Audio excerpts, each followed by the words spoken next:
The Mystery of Eatum Hall. After an excellent breakfast, a jolly nice letter arrived from Dr. Hunter, the new owner of Eatum Hall. He was inviting Glenda and me for a weekend of free gourmet food. It was to begin that very night, so Glenda had only 7 hours to pack. We'd have just enough time for an afternoon snack before we set off.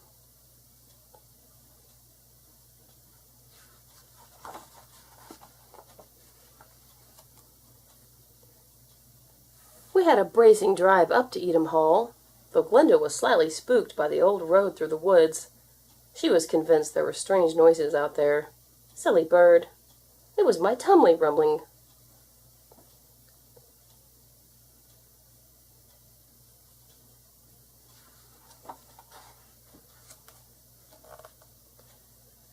I must say, it was a bit of a disappointing welcome, with the door wide open and no lights, staff, or food anywhere to be seen. We were about to turn tail for home when Glenda spotted a note on the hallway table.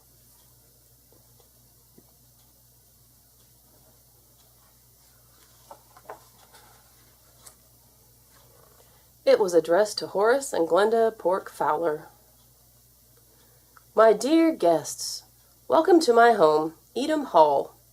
Due to pressures of business, I am unable to join you tonight, but I have designed this house to offer a fully automated dining experience. Your every dietary whim can be satisfied by the push of a button or the flick of a switch.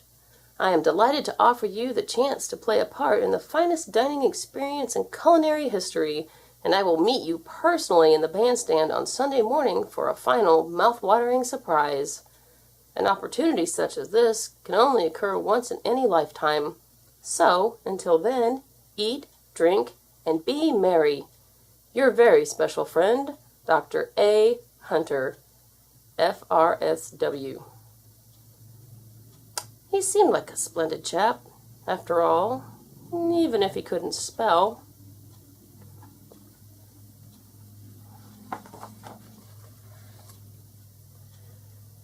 We went to our rooms to change for dinner. Dr. Hunter seemed to be a bit of a collector as well as a scientist. Glenda was fascinated by the works of art displayed on the walls, but I told her, I prefer my works of art displayed on a plate. Ha ha ha.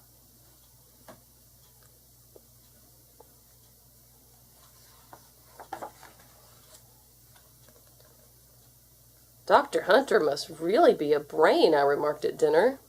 He laid out a marvelous spread with his jolly clever robot thingamabobs. Odd decor, though.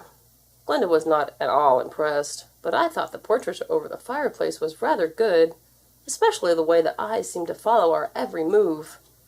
Proper art, I say.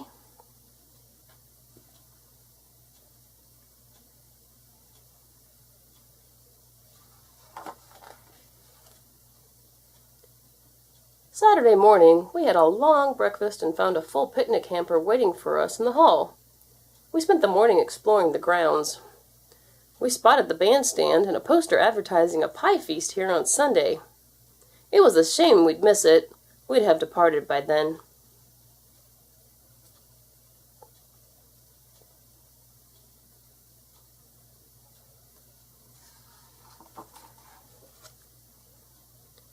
The rest of the day passed in a blur of wonderful non-stop food. We did a bit of exercise and managed to work up a respectable appetite for our evening meal. We were so full, I didn't even eat dessert. First time ever.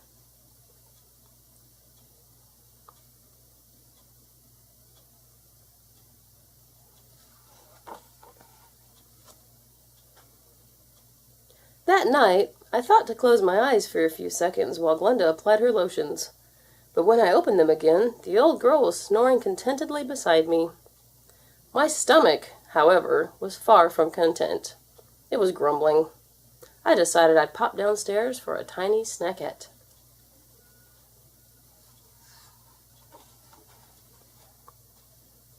It was a long hike to the kitchen. You'd think a clever chap like Dr. Hunter would have put in an elevator, and there were far too many locked doors throughout the place. I was ravenous by the time I found the kitchen.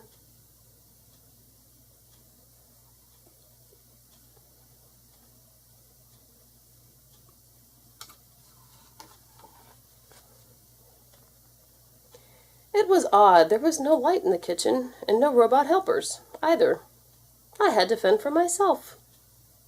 Dr. Hunter was obviously a keen cook, though.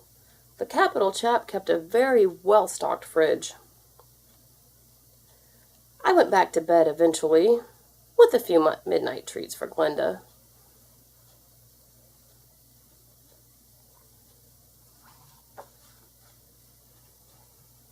The next day, Sunday, after a leisurely final breakfast, we made our way to the bandstand. I have to say it was very poorly constructed and swayed most alarmingly as we climbed. There was a loud crack as we both squeezed inside, and since Dr. Hunter was nowhere to be seen, we thought we really ought to leave before we broke anything else.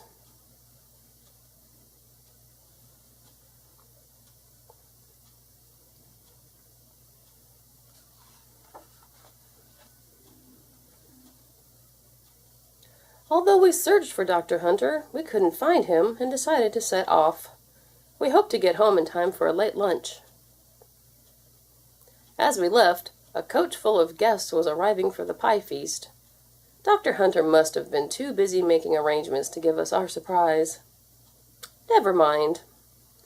But it's a shame we never got to say goodbye and thank you, of course. I wondered just what sort of pie they had.